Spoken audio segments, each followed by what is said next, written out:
ఈ పాప రీసెంట్గా సాంబార్లో పడిపోయి బాడీ మొత్తం కాలిపోయింది. పాప ఉన్న సిచ్యువేషన్ చూస్తే మీ కన్నీళ్ళు ఆగవు. అందుకే ఫేస్ మాత్రమే చూపిస్తున్నా. పాపని లైవ్ చూసిన సిచ్యువేషన్ చాలా క్రిటికల్గా ఉంది. ఈ అక్క, ఈ పాప వాళ్ళ అమ్మ. డాక్టర్లు అయితే ఏం చెప్పలేము, ట్రీట్మెంట్ అయితే చేస్తున్నామన్నారు. ఇక్కడ డాక్టర్లు కూడా పాపకి మనీ డొనేట్ చేసిర్రు. ఇప్పటికీ 3 లక్షలు ఖర్చు అయింది. ఇంకా 20 days హాస్పిటల్లోనే ఉండాలి అంట.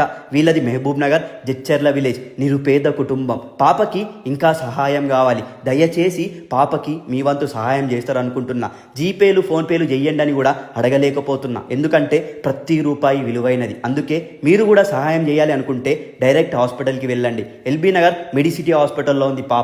పాప తండ్రి పేరు వెంకటేష్. మీరు కూడా డైరెక్ట్గా చూస్తే పాప సిచ్యువేషన్ మీకే అర్థమవుతుంది. ఉన్నంతసేపు నా కంట్లో అయితే కన్నీళ్ళు ఆగలేవు. పాప నొప్పి తట్టుకోలేక వణుకుతుంది. మనకి చిన్న దెబ్బ తాకితేనే తట్టుకోలేము. అట్లాంటిది 2 years పాప. మీదే అర్థం చేసుకోవచ్చు. ఈ వీడియో సీఎం వరకు పోయేటట్టు షేర్ చేయండి. పాప కోసం, పాప ప్రాణం కోసం. మన కేటీఆర్ అన్నను కూడా ట్యాగ్ చేయండి. మొన్న పెట్టిన వీడియోకి మీరు ఇచ్చిన మనీ ఇది 18,000 కలెక్ట్ చేసిన.